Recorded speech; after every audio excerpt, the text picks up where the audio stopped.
तो है दोस्तों, आप सबका स्वागत है हमारे अपने YouTube चैनल अलंकार तबला क्लास में। दोस्तों, पिछली कुछ वीडियोस में हम देख रहे हैं कि भजनी ठेका ये सीरीज हमारे इस YouTube चैनल पे चल रहा है। भजनी ठेका क्या है, भजनी ठेका की शब्द कौन से हैं, उसके बाद उसका ब्रिज कौन सा है, यानी लग्गी और ठेका के बीच में हम क्या बजाएंगे। उस ब्रिज के बाद हमने देखा था कि लग्गियाँ कौन सी है, जो बेसिक लग्गियाँ है वो बहुत इंपॉर्टेंट है, वो कौन सी है वो भी हमने रिसेंट पिछले वीडियो में देखा ही है। दोस्तों, आज मैं आपके लिए एक ऐसा लेसन लेके आया हूँ कि वो भी एक भजनी ठेका का ही पार्ट है, इम्पोर्टेंट पार्ट है, ऐसे हम उसको कह सकते हैं। उस पार्ट का नाम है गजर। गजर में कैसे बजाना है, या फिर किसी भगवान का नाम अगर उस भजन में बार बार आ रहा है तो उसको किस प्रकार से हमें बजाना है, क्योंकि जैसे गायक गाएगा भजन में, उसी के साथ हमारा तबला भी उसके साथ ही गाना चाहिए, ऐसा मेरा मानना है।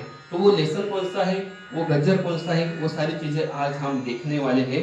वीडियो शुरू करने से पहले अगर पहली बार आप हमारे इस चैनल पे आए हैं तो जरूर लाइक, सब्सक्राइब और शेयर करना मत भूलिएगा, और बेल आइकॉन भी दबाना मत भूलिएगा, क्योंकि जो भी नया वीडियो आएगा वो सबसे पहले आपके सामने हाजिर हो जाएगा। तो दोस्तों, गजर क्या होता है? गजर यानी किसी भगवान का नाम, जैसे विठल भगवान का अगर कीर्तन या फिर भजन चल रहा है तो उसमें अगर बार बार उन्हीं का नाम अगर रिपीट होता है, जैसे विठल विठल विठल विठल विठल विठल विठल विठल, इसमें आप विठल विठल के साथ आप ये भजनी ठेका नहीं बजा सकते, जैसे ये आप नहीं बजा सकते, क्योंकि अगर ये आपने बजाया तो उसको शूट नहीं होगा। तो उसको सुटेबल क्या है, तो उसको सुटेबल कुछ शब्द है, कुछ बोल है। वो बोल कैसे बजेंगे, देखिए सबसे पहले मैं बजा के दिखाता हूँ।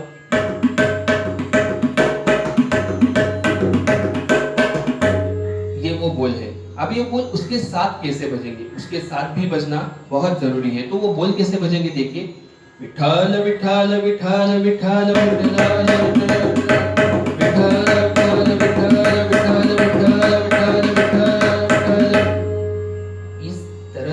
में अगर वो बचेगा तो बहुत ही खूबसूरत लगेगा। जैसे विठल विठल ये तो एक बेसिक हो गया, इससे भी शायद इससे भी कुछ दूसरा आ सकता है, लेकिन इसमें अगर इसी लय में, अगर इससे भी ज्यादा की लय में अगर हम गजर के साथ बजाते हैं तो वो बहुत ही खूबसूरत लगेगा। अब इस गजर के बोल क्या है, नीचे लाइन में उस गजर के बोल आ रहे हैं, तो आप वो लिख लेना जरूर। तो देखिए सबसे पहले धागे न धा धागे न, धागे न ता ताके न, ठीक है, धागे न धा धागे न। अभी शब्द मैं नहीं बताऊंगा कौन सी जगह पे क्या बज रहे हैं, मैं सिर्फ शब्द बताऊंगा और किस प्रकार वो बज रहे हैं वो मैं बताऊंगा, ठीक है। धागे न धा धागे न, धागे न धा धागे न, धागे न धा धागे न। अभी जो न है वो इस वाली उंगली से, अनामिका से वो बजेगा। देखिए धागे न धा धागे न, धागे न धा धागे न। सबसे आसान, धागे न धा धागे न, धागे न धा धागे न, और धागे न ता ताके न, धागे न ता ताके न, धागे न ता ताके न, धागे न धा धागे न, धागे ता ताके न। सबसे आसान है। सारे शब्द एक ही साथ मैंने लिख दिया है, यानी उसमें बार बार ये कौन सा है वो कौन सा, इसमें दोनों पार्ट करने की कोई ज्यादा आवश्यकता है ऐसा मुझे नहीं लगता है। अगर एक ही बारी में अगर हम उसको बाहर कर लेते हैं तो वो और भी अच्छा हमें सुनने को लगेगा, और अगर एक साथ हम बोलने की कोशिश करेंगे तभी वो हाथ में जल्दी बैठेगा। सबसे पहले मुंह में बिठाना है, उसके बाद दिमाग में, और दिमाग से फिर अपने हाथों में, ऐसा भी हम कर सकते हैं, ठीक है। फिर से देखिए, धागे न धा धागे न, धागे न ता ताके न, ठीक है, धागे न धा धागे न, धागे न ता ताके न, धागे न धा धागे न, धागे न ता ताके न, धागे न धा धागे न, धागे न ता ताके न। इसको थोड़ा सा अगर लय बढ़ा के हम बजाएंगे, धागे न धा धागे न, धागे न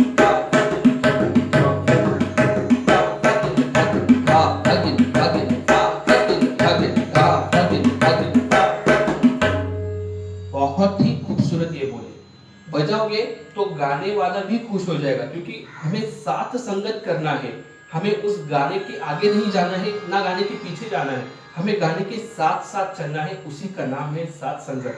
और ये बहुत ही इंपॉर्टेंट है। ये ऐसा नहीं कि मैं परफेक्ट हूँ, मैं भी अभी सीख रहा हूँ, लेकिन जो कुछ मुझे मालूम है मैं चाहता हूँ वो आपको भी पता चले, क्योंकि बहुत सारी चीजें ये नहीं पता होती है तो हम खड़बड़ा जाते हैं कि विठ्ठल विठ्ठल विठ्ठल विठ्ठल विठ्ठल विठ्ठल। लोग समझ में नहीं आते, उनको घबरा जाते कि अभी क्या बजाए, नए अगर तबले वाले हैं। तो सबसे आसान है, आप प्रैक्टिस करिए। तो विठ्ठल विठ्ठल विठ्ठल विठ्ठल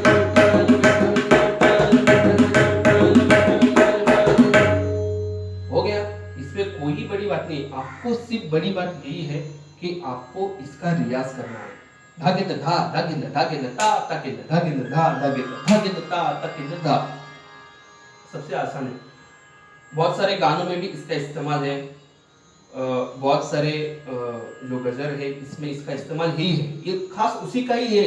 मैं ऐसा कहूँगा कि ये ऐसा एक पैटर्न है, ऐसा ये लेसन है। ठीक है, अभी एक बार भजनी ठेका के साथ इसका आपको बजा के दिखाता है।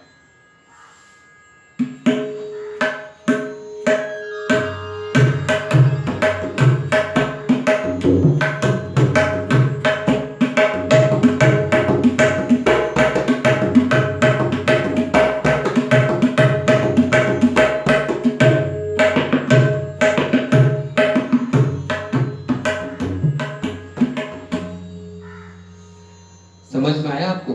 सबसे आसान यही है, इसी प्रकार आप बजाइए।